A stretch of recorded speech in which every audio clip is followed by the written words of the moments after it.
please use the chat to ask questions, to express comments and ideas, and we will then make sure that those are addressed later on, which I'm sure you'll have a lot of questions for the Q&A section following the presentation, as today our webinar series is moving to Germany with a guest that I'm very excited about, the Green Dot, or the Grüne Punkt, for our session Pioneer in EPR, the Green Dot, Lessons Learned in 30 Years of Operation as PRO in Germany. Now, the Green Dot Germany was founded in 1990 as the first system to implement the principle of extended producer responsibility for packaging in Germany. And I'm happy to introduce our speaker today, Ursula Denison. She's the head of international business development for EPR at the Green Dot Germany. And Ursula also serves as director of PRO Europe, a non-profit umbrella organization of 31 packaging recovery organizations in Europe. So welcome, Ursula. We're looking forward to hearing more about the lessons that the Green Dot Germany has learned in 30 years of operation as a PRO. Without further ado. Okay, thank you very much. I hope you can all hear me, and I'm going to start sharing my presentation, if that's okay. Let me know if it works. On a second.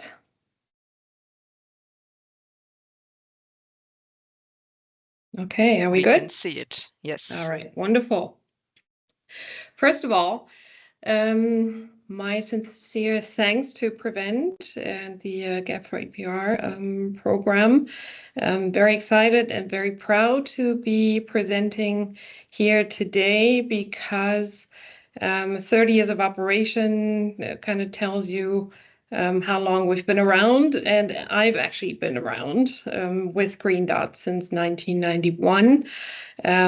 So we do call ourselves the cradle of EPR, a little snobbish, but I will lead you through 20 minutes, I suppose, of presentation, and then I hope we have lots of time for exchange. That's what I'm looking forward to today. So first of all, again, Prevent is a wonderful platform, I think, which is why we have also contributed in developing the EPR toolbox a couple of years back. And we think it's a wonderful toolbox, really, to talk about how to implement EPR, the different models you can imagine or set up, and the pros and cons. So that's something, again, a resource to direct you to, but I would guess that most of you in the call already are aware of it. It is really a helpful tool. This is my favorite slide that I always show. What does the Berlin Wall have to do with the Grüne Punkt, with the Green Dot in Germany? If you remember, there's a time correlation between the fall of the Berlin Wall and the fall of 1989 with the founding of Green Dot. So what happened in 1989, before the fall of the wall, West Germany was sending, I always say jokingly, its capitalist trash to socialist East German landfills. East Germany liked to take it because we were paying hard currency. And for West Germany, it was one problem moved out of sight. With reunification, that of course didn't work anymore. So then there was an alarm in German municipalities. They were worried about a landfill shortage because too much waste was coming from households. And of course, packaging, because it is very visible and has high volume, was an attractive segment to try to divert it from these landfills. And we happen to have a very engaged environmental minister, a conservative, Klaus Töpfer back then, and he had heard about this idea of EPR and decided to put it into law. So the first EPR legislation in the world, the Packaging Ordinance of 1991 in Germany. And back then, which I think is a good idea for everybody, is not for governments to draft legislation the way they want it to be, but to really gather around the stakeholders from the different sectors, whether it's industry, whether it's retail, waste management, recycling, public interest, etc., and kind of hammer out the system in dialogue instead of having a top-down legislation. That's what TÖPFer did, and came up with this principle that the dual system, and I will explain later why it's called dual, that this new green dot system was in charge of 100% of the cost and of the organization for managing packaging from households in Germany. And on this basis, 1990, the Green Dot company was founded as a self-help organization of producers. So basically the fillers of fast-moving consumer goods. It was owned from shareholders or by shareholders from the packaging value chain, and it was non-profit, kind of the classic model that you have in a lot of EPR systems today. And then 1991, the packaging ordinance took effect and we started operations. Now, this circle of EPR, I'm pretty sure you've seen it before. That hasn't changed very much. It starts basically with packaging manufacturers sending packaging to the fillers and bottlers, and the bottlers, producers, are the ones that make the contract with the EPR scheme, as in many other countries, based on the material and weight of their packaging. They put the packaging in circulation, send it to the retailer, the consumer picks it up, uses it, empties it, and uses the household collection system for sorting their packaging waste. The sorted fractions, this collection is organized by tender, so it's a competitive approach. In Germany, it's not the municipality that has the collection contract. The municipality can participate in the tender, but it is not the automatic partner. Then the bales go to sorting plants, or the material goes to sorting plants where it is sorted to a high degree, and then the sorted bales go into recycling or recovery. We have, meanwhile, a landfill ban in Germany, so all the material that we get is either recycled or used for energy recovery, no more landfilling. And then ideally, those materials go back into the packaging production loop. And if we're really good, we're able to close the loop and turn the recyclate into new packaging. That's the idea. All this works only with a strict legal framework. That's really essential. And I always say being a pioneer entails the challenge of making mistakes. We made a lot of mistakes because we were the first ones to try this out. So legislation and implementation, I always had this little dance where legislation was adapted to the new requirements and then was currently updated, basically. German legislation is very results driven. So they basically tell the PROs, this is how much recycling you have to do for plastics, metals, etc. But they do not prescribe how we achieve those goals. So not the process. And it basically provides the framework for our operational input. Obliged producers and importers, as I said, they register their packaging with a PRO. And in Germany, they have a choice of PROs because we have competition, and they pay by material and tonnage. The consumers also pay, but not directly for the household collection, but the cost of handling the packaging that they buy is internalized in the cost of the product. So that's the idea, that producers hand on the cost for materials management to consumers, and that consumers who use more packaging pay more in the internalized cost of the product than consumers who use less packaging. The consumers then sort their packaging. And yeah, you don't have to tell Germans to sort. They love to sort. So we never really, sometimes we have, as many others, we have quality issues. We have wrong sorting. But volume-wise, we never had to ask people twice to sort their packaging at the household. And if they sort their packaging, they also save on the cost of disposing of residual waste, which in Germany is a pay-as-you-throw. So if you need a bigger bin for residual waste because you do not sort your packaging, then you're going to have to pay more as a household. That's also another incentive for sorting. Okay, waste management companies, as I said, they collect the packaging at the household based on the tenders that we do as the PROs. They also sort according to the tender requirements, and they recycle and recover the materials as we ask them to do. What's very important in Germany is that we have established clear specifications, for example, for different types of plastic, sorted plastic, that make it possible for the recycler to know pretty much or very well what is the input to his recycling plant, with certain restrictions on purity, on moisture content, etc. So that's another important aspect that we have developed. How is household waste collected in Germany? And this is where we come to the explanation of the dual system. The dual system means two systems. One system is the normal, regular municipal services that we have in Germany that picks up residual waste, organic waste at the household, and then also is in charge of collecting paper and paper packaging. But the share of paper packaging in the waste paper bin at the household is financed by industry. So this is basically where you see a virtual cut through the household waste landscape.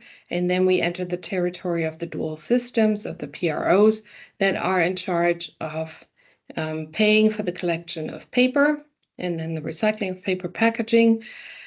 Lightweight packaging, we collect and have been collecting from the beginning, all plastics, small plastics, flexible plastics, all composites, beverage cartons, metals, etc., in the yellow bag or yellow bin at the household.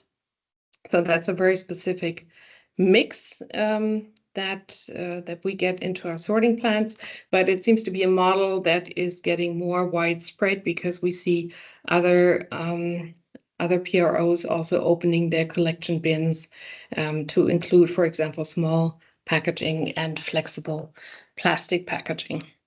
And then finally, we also collect glass packaging, but this is not at the household, but at bottle banks. It's about one bank for every 500 inhabitants.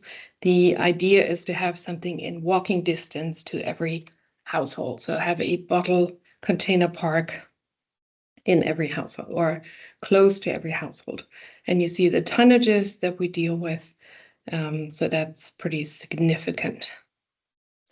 This is what it looks like, collection in the yellow bin or the yellow bag at the household. As I said, it's free of charge to households because the costs are integrated. We have curbside collection, so it's very convenient.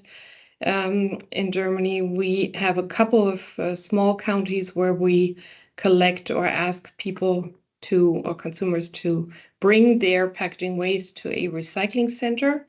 And the amount of packaging we collect there per person is about a fifth of what we usually collect at the household, just because it's a lot less convenient. So if you want to get the materials back, that's been our prescription, make it easy for the consumer and collect from the household. We collect every 2 to 4 weeks. And as I said, sorting is pretty easy. You just have to divide between paper, lightweight packaging, and glass. So not a lot of guessing going on there. We also collect from hospitals, restaurants, official buildings, administrative offices. I always say anywhere where you can have a yogurt cup is where the PROs are asked to collect the packaging. This is then the input into one of the sorting plants, and you will see a lot of flexibles. Of course, there's the flexibles of the bags if you have bag collection, but also in the bag, the proportion of flexible packaging to rigid packaging is higher than in other countries. And the explanation is that we have a DRS system that picks out all the nice, PET bottles, beverage cans, etc. So we are basically left with the more complex packaging to process. So this is what a normal input storage in a sorting plant looks like. So as you can imagine, quite a challenging material. But to answer that challenge, as I said, we usually do our sorting contracts based on tenders, but we have entered into a little bit of an adventure or joint venture with our Green Dot colleagues from Austria, with ARA, and we built Europe's most modern sorting plant for lightweight packaging in Austria that we opened at the beginning of this year. And it is really top of the line. We're quite excited. It uses artificial intelligence, near-infrared scanners, so anything you can think of in sorting technology today is in that plant, and the results are very, very encouraging. So out of this wild mix of packaging that we collect and sort, we're able to reproduce or to produce some materials with recycled content. You will see here, for example, a shrink wrap that we are doing for Pepsi.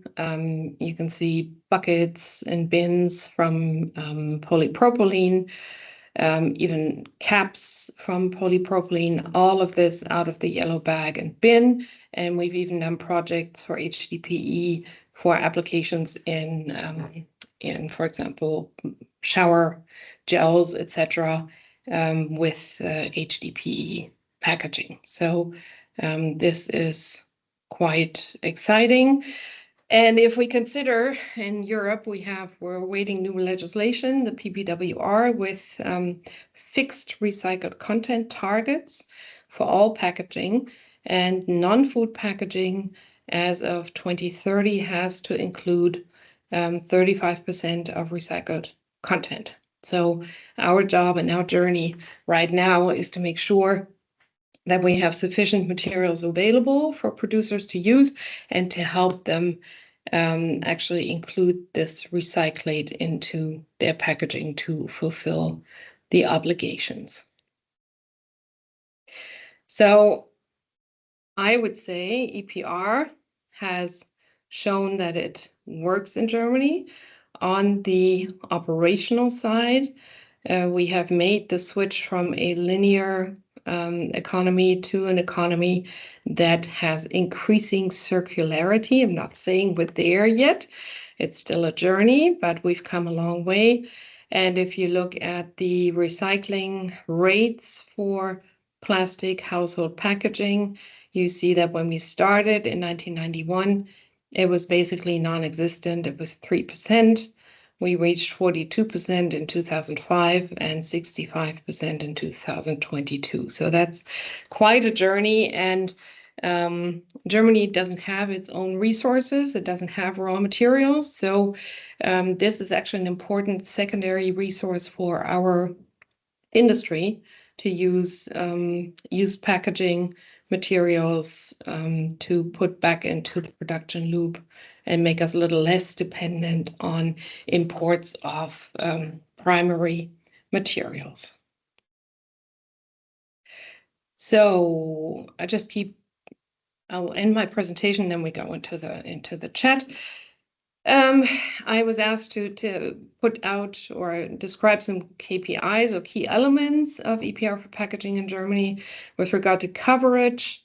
We are nationwide, really, from the mountains to the islands that we have up in northern Germany, including rural areas, and again, household collection everywhere. So it's really quite convenient. And Germany has 84 million inhabitants, so that's quite a lot of households to serve. The scope of EPR in Germany is household packaging, not commercial and industrial packaging, because the assumption is, we're discussing this, that this is self-regulating, that the packaging is of such high value that you don't need an EPR system, that it manages and basically recycles itself. So we're focused on the household packaging, which is more complex than ICI. And again, we have curbside collection at the household. Responsibility, we from the beginning had full responsibility for the cost, but also for the operations. So basically we were self-managing, and the idea was that you take the business acumen, the drive, the innovation, and the organizational capabilities of private industry and use that to manage the recycling of household packaging. So that's a model that gives a lot of impact to industry, to the PROs, compared to other models that, for example, have shared responsibility. DRS, Deposit Return System, is in effect since 2003 for almost all beverage packaging. I think the only exception now is wine. And it's a totally separate system, so we do not work with that sector.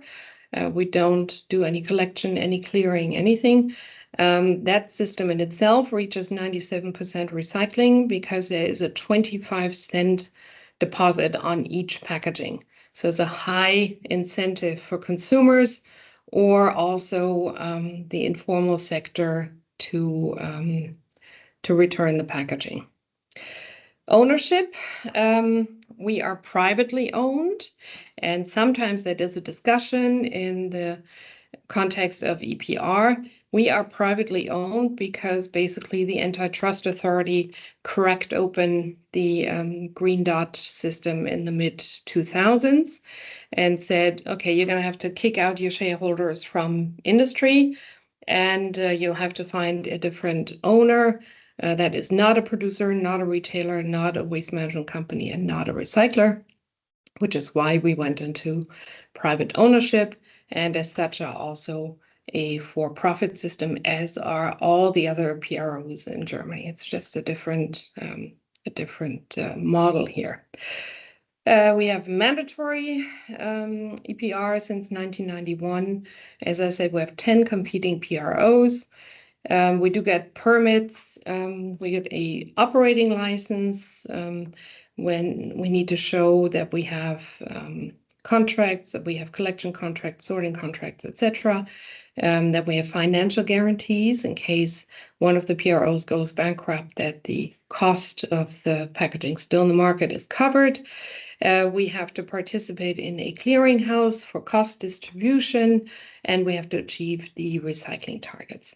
But the permitting system is pretty tight and even tighter. And I always say that's the household packaging materials tracking in Germany is the most closely monitored right after nuclear waste.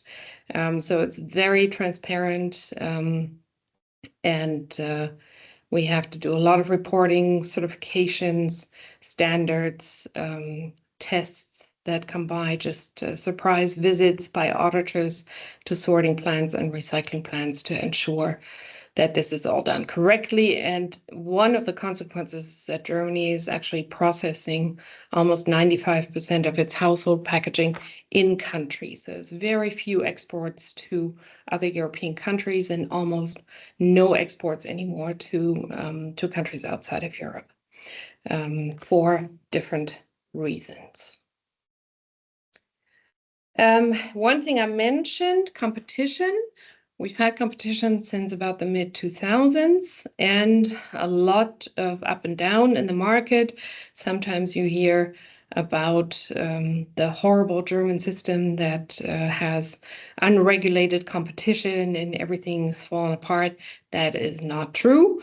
There were some ups and downs and some upheavals in the market, but in 2019, there was a new legislation passed, the Packaging Act, and part of this was the installation of a new oversight body that is called the Central Register, that sets the rules for the markets, sets the rules for the PROs, for the companies complying. So basically they define, for example, what packaging has to be registered in a PRO, which one doesn't, how do the PROs have to do their materials tracking and their mass flow verification, and so on and so forth.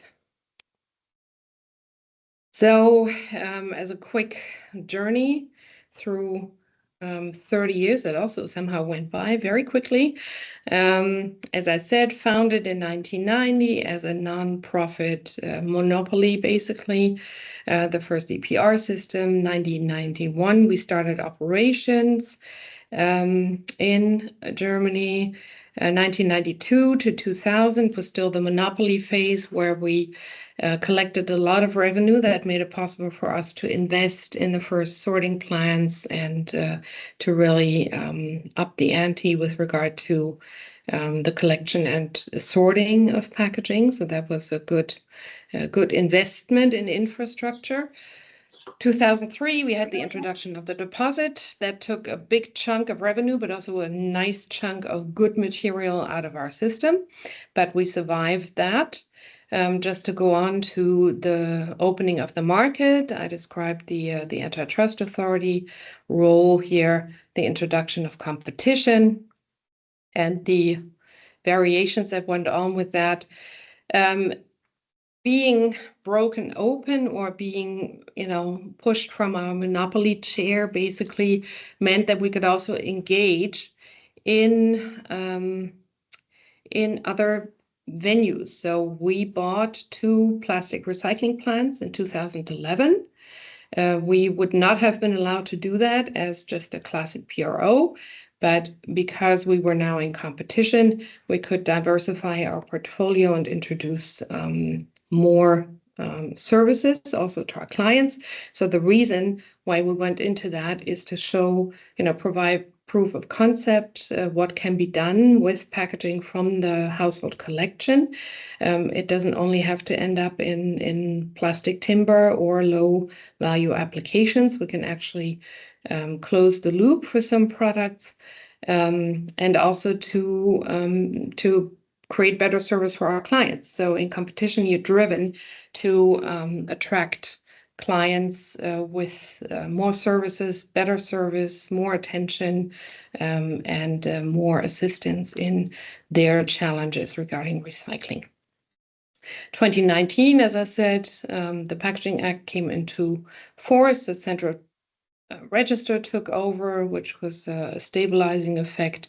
And 2024 finds us as a one-stop shop, so to say, for our clients, and also now engaging in, or at least looking at the issue of chemical recycling, because if you look at the recycled content targets of the PPWR, we will need to develop chemical recycling, and that's something we're also interested in and looking at currently together with our clients. So the one-stop shop, we are today more than just EPR, although EPR is quite enough, but in our market, we have to offer more. So we do the EPR licensing. We have about 115,000 clients, 90,000 of which are very, very small companies. That we mainly process through automation and an IT platform. We do consulting for our clients, for governments, etc. We help clients with optimizing packaging for recyclability and using recycled content.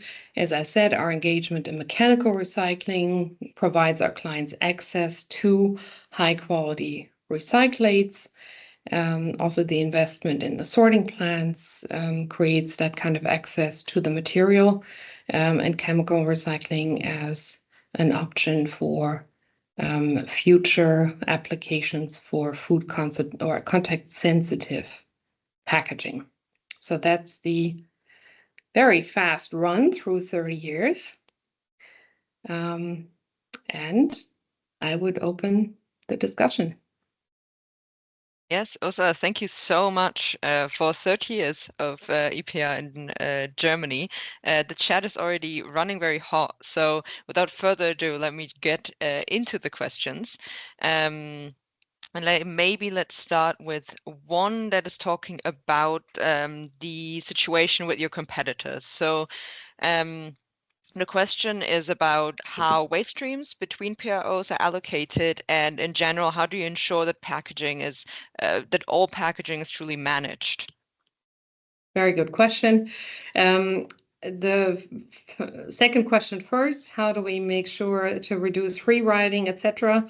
That is something that we have struggled with, I have to say, depending on the sector. We still have, hard to believe, after 30 years, free riding companies in Germany. That's now the job of the Central Register to look more closely into that, and we wish them much success because it's always a good effect to have more companies contributing to the common good. Now, how do we divide the packaging among the competitors? Each competitor makes a contract with producers. So then they have, at the end of the year, 2024, they know how much contract they have under, or how much packaging they have under contract. This information gets sent to an auditor, kind of a clearinghouse, and he or she then determines the market share of each PRO in lightweight packaging, glass, and paper. And then the collected materials, there's one collection, so we all use the same collector, but that collector then literally makes 10 piles at a transfer station for each system, depending on the market share. And then the systems manage the pickup of those materials and sorting and recycling. Thank you. I hope that answers the question. I think it probably will, but on the competitive system, someone else also just asked and wonders if the central register is also kind of part of that. But do you find producers look to choose the cheapest option with the competitive system, or is the register, for example, also involved in making sure that this isn't the case? Yeah, I don't see, I mean, it's always a question of choice, when they didn't have a choice, when there was just one system.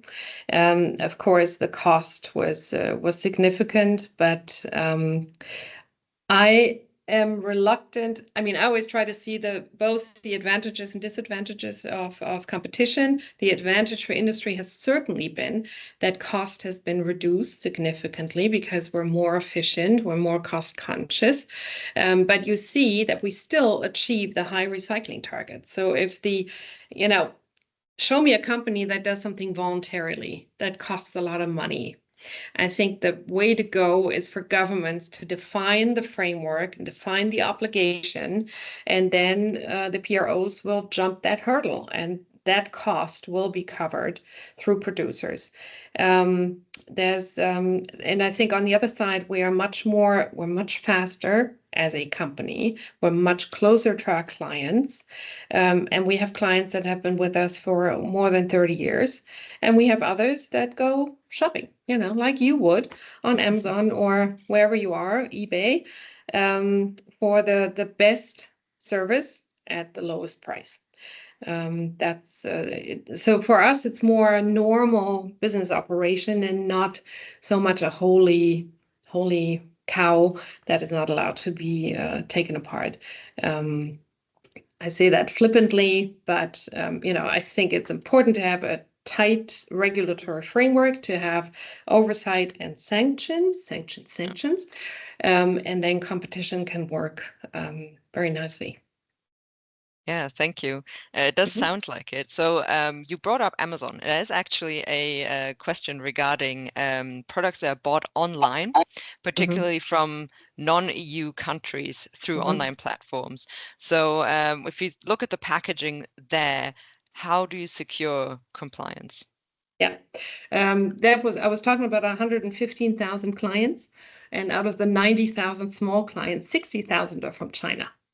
And this is mainly because Amazon had said at some point, you need to tell me on the if you want to sell on my marketplace, you need to give me your German registration number with the register. Um, Now that is one thing already. So they are there. We know we know who they are. A lot of them report very small amounts, and then it's a question of how much effort do you engage in making sure that it's really only 5 kilos of packaging rather than 6 kilos. Okay. If they're reporting 5 kilos and you know from market surveillance or something that it's 5,000 kilos, then that would be a case to look into it more deeply. But already this obligation to register, to have a registration number, to be able to sell on a marketplace has brought some benefit. Yeah, absolutely. Thank you for that. And Mhm. then someone just came in to ask again, you mentioned the allocation of waste earlier, and someone just wanted to clarify that did you say the collector was the same for all the PROs, and does this mean that the price paid for collection is proportionally the same for every PRO as well? Yes, yes. And we do have, it's of course not one collector for all of Germany. We break it up into 450 little parcels.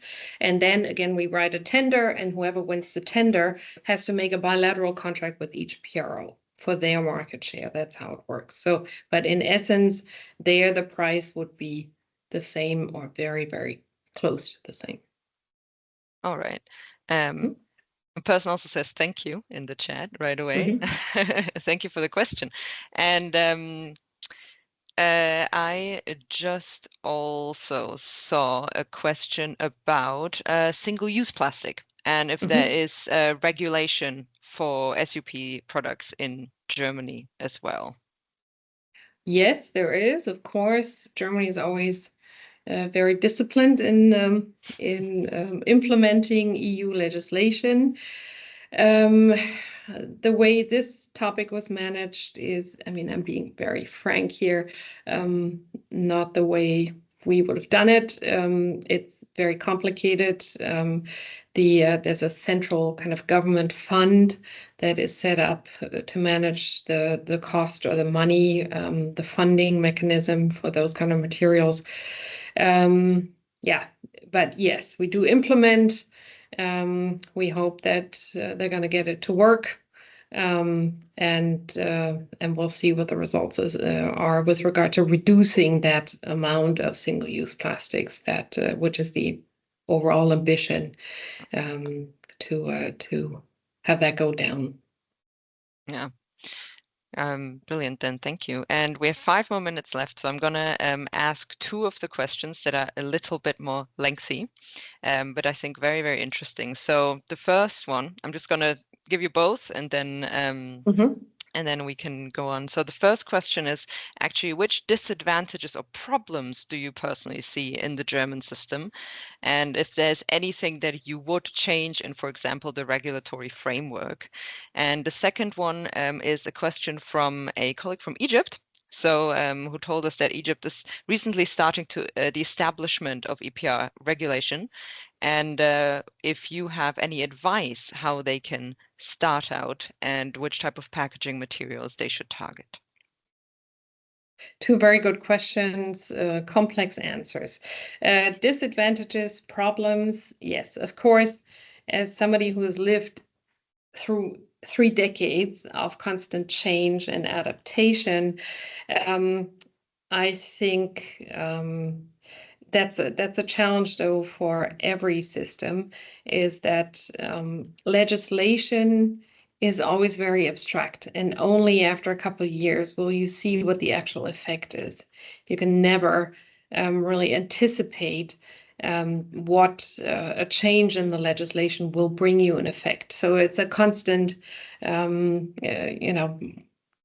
not chicken and egg, it's the rabbit and the hedgehog, whatever. It's a race between the markets, some actors in the market reading legislation in a way that's more beneficial for them, and legislation being adapted to close certain loopholes, etc. But again, I don't think that's a German problem.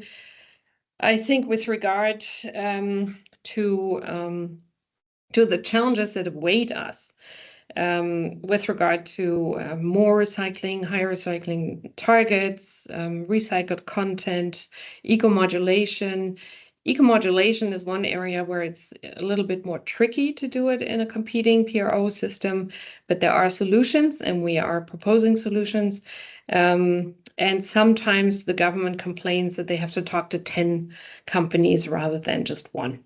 But that's the case in any other branch of industry. And if you look at packaging, recycling as an industry branch rather than an operation for the common good, we're really trying to turn this into a effective, efficient source of raw materials.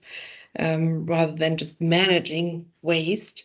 That's a different story. With regard to Egypt and advice, send me your specific questions. It's very complex. The question, how do you start? Where do you start with packaging? Don't try to find 110% solution for every segment. Try with talk to the bigger retailers, to the bigger brands. And yes, it's sometimes a little unfair that always the big ones get asked first, but that will make it possible for you to set something up that then you can dedicate some more time on dealing with the smaller clients. It's all a question of 80-20 input or cost benefit analysis for what your activities are in the market. Thank you so much. We have a minute left, and we do have quite a few other questions here to go, sadly. Maybe if you have another 2-3 minutes, we can try and see if we can at least get some of them out. So one that I thought was quite interesting is actually on infrastructure in municipality. So it's a question if there were any funds from either the PROs or for the government to develop the infrastructure that's necessary for a system to work like this. No, all the funding came from industry, which is, and it all went, and the role of the municipalities is different in Germany. They are part of the team, but they're not always the captain. So they can participate, for example, in our tenders. And if the municipal waste management company is well situated or well positioned, they can win the tender. And have everybody has fun, but they're not privileged in that way. And all the funding that has gone into setting up infrastructure for collection and sorting and recycling has come from industry. So it's really 100% industry financed. Yeah, thank you. And as another question that about the for-profit status, not necessarily just from the Green Dot, but about those 10 PROs, and if all of them are for-profit, and maybe out of a PRO's perspective, what would be the downside for a non-profit within this system? Well, I think break it down, make it very simple. If you have a monopoly PRO, if there's only one PRO in the market, that has to be nonprofit, and that should be in ownership of obliged industry. So that was the original Green Dot model, which was then copied in many other countries. But with the breaking of the market, and we didn't choose that, it was basically the antitrust authority saying, okay, you need to kick out your shareholders.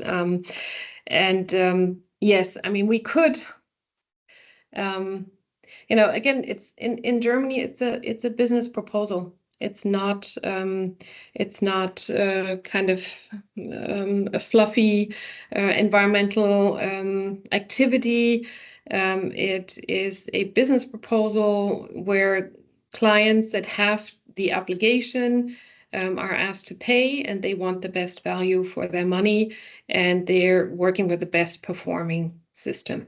And as long as I said, the framework is there, the regulation is there. My favorite line is, do not write, that may be an idea for the colleagues from Egypt, do not write legislation you are not willing and able to enforce. That is the A and the alpha and omega, because then, after you do that 2 or 3 times, nobody believes you anymore, and then everybody does what they want. And if there's no sanctions, it is a disadvantage to companies that are compliant, and it's just a cause for major instability. Thank you so much, and thank you so much for the advice and the session. Now, of course, very, very interesting topic, but also very much a topic that people have lots of questions about. So do you have a contact or anything where people can ask you follow-up questions, or can just generally get into contact with you when it comes to Sure. PROs or Green Dot? Should I, let's see, I can write my email in the chat, or I don't know whether you do that. I cannot access the chat right now. Hold on. A little slow on this side. Okay, so. Yeah. Other than that, for your other questions, we do also have the Green Knowledge Hub that our co-organizers are managing. So some of the questions we can also copy out and then make sure that they are also answered, just to make sure that we leave no one hanging here from this meeting. Great. So thank you so much. You just, Felicia, just put everything into the chat, and the email is now also in the chat. So feel free to contact Ursula, and feel free to also check out the hub so we can answer your questions. Thank you guys so much. Thank you, Ursula, so much for the great session and a very engaging session.